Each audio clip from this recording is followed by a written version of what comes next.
بسم اللہ الرحمن الرحیم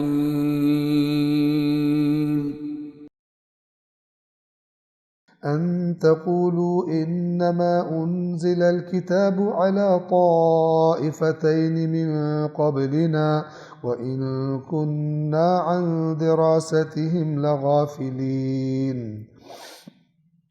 أو تقولوا لو أنا أنزل علينا الكتاب لكنا أهدى منهم فقد جاءكم بينة من ربكم وهدى ورحمة فمن أظلم ممن كذب بآيات الله وصدف عنها سنجزي الذين يصدفون عن آياتنا سوء العذاب بما كانوا يصدفون 156 ان تقولوا انما انزل الكتاب على طائفتين من قبلنا وان كنا عن دراستهم لغافلين، اور تاکہ تم یہ نہ کہو کہ کتاب تو ہم سے پہلے دو گروہوں پر نازل ہوئی تھی، تو ہم تو ان کے جس طرح وہ اس کتاب کے قریب تھے اور پڑھتے پڑھاتے تھے اور اچھی طرح سمجھتے تھے، تو ہم تو اس سے غافل تھے، ہمیں تو پتہ ہی نہیں تھا۔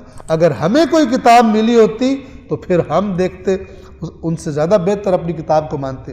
یہ ایک کام تھا کہ جو مکہ کے لوگ کیا کرتے تھے، یہودیوں سے اور مسیحیوں سے کہتے تھے، اپنے آپ کو برتر سمجھتے تھے، زیادہ سیاںہ، زیادہ سمجھدار۔ یہ سبھی میں بیماری ہوتی ہے، کوئی کہتا ہے ہماری قوم سے زیادہ سمجھدار قوم کوئی نہیں، ہماری قوم سے زیادہ فلانی قوم کوئی نہیں۔ تو یہ بھی مکے والے جو احساس برتری میں مبتلا تھے، یہ ان سے کہا کرتے تھے تم نے اپنی کتاب کا کیا احترام کیا، اگر ہم پر کوئی کتاب اترتی تو تم دیکھتے کہ ہم کیسے اسے فالو کرتے۔ تو اللہ نے کتاب دے دی، دشمن بن گئے۔ اللہ نے نبی بھیجا، دشمن بن گئے۔ یہ اللہ تعالیٰ کہہ رہے کہ مکے والوں سے کہ یہ اب ہم نے تمہیں کتاب دے دی، وَهَذَا كِتَابٌ أَنزَلْنَاهُ مُبَارَكٌ فَاتَّبِعُوهُ وَاتَّقُوا لَعَلَّكُمْ تُرْحَمُونَ۔ اب یہ کتاب ہم نے تمہیں دے دی ہے تاکہ تمہارا یہ عذر بھی ختم ہو جائے کہ کل کو جب اللہ کے سامنے پیشی ہو تو یہ نہ کہو کہ کتاب تو ہم سے پہلے دو گروہوں پر نازل ہوئی تھی، یعنی یہود و نصارہ پر، اور ہم تو اس کے پڑھنے پڑھانے سے بے خبر تھے، ہمیں تو پتہ ہی نہیں تھا، لہٰذا یہ عذر بھی تمہارا تمام ہے۔ او تقولو، آیت نمبر 157، او تقولو، یا یہ کہو، لو انا انزل علینا الکتاب لکنا اہدی منہم، یا یہ کہو کہ اگر ہم پر بھی کتاب نازل ہو جاتی تو ہم ان سے بہتر ہدایت لے لیتے، ہم زیادہ بات مانتے اپنی کتاب کی۔ اب تم نہ یہ کہہ سکتے ہو کہ ہمارے پاس کتاب کوئی نہیں ہے، اور یہ دونوں قسم کے ڈائلاگ بولتے تھے۔ تو دونوں کو اللہ نے ان کا عذر تمام کر دی۔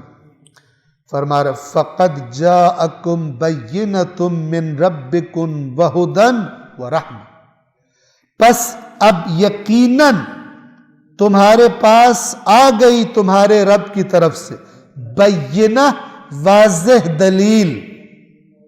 یہ تو اللہ لٹکائے گا نا ان کو کہ جو کہتے ہیں واضح نہیں ہے۔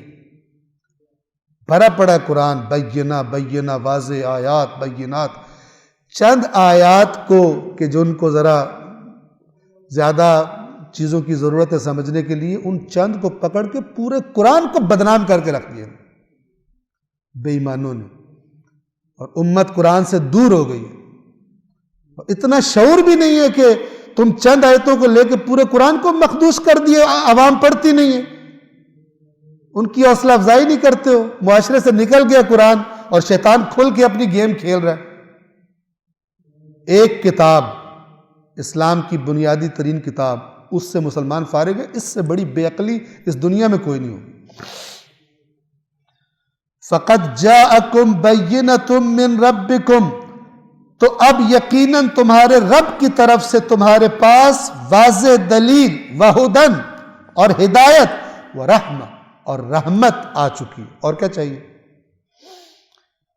تو اب فَمَنْ أَظْلَمُ مِمَّنْ كَذَّبَ بِآيَاتِ اللَّهِ وَصَدَفَ عَنْهَا، تو اب اس سے بڑھ کر ظالم کون ہے جو اللہ کی آیات کو جھٹلا دے اور ان سے منہ پھیر لے۔ اس سے بڑا ظالم کون ہے؟ آپ دیکھیں اللہ تعالیٰ کا لہجہ اس قرآن مجید کے آگے پیچھے کرنے میں، ادھر ادھر کرنے میں. سَنَجْزِي الَّذِينَ يَصْدِفُونَ عَنْ آيَاتِنَا سُوءَ الْعَذَابِ بِمَا كَانُوا يَصْدِفُونَ. ان قریب وہ لوگ جو ہماری آیات سے منہ پھیرتے ہیں اور طرف منہ لگاتے ہیں، ان قریب ہم ان کو بدترین عذاب دیں گے جو یہ اللہ کی آیات سے منہ پھیرا کرتے تھے اور طرف چلے جاتے تھے، کہتے تھے نہیں یہ تو بڑا سخت معاملہ، ادھر جا کے چلے گئے.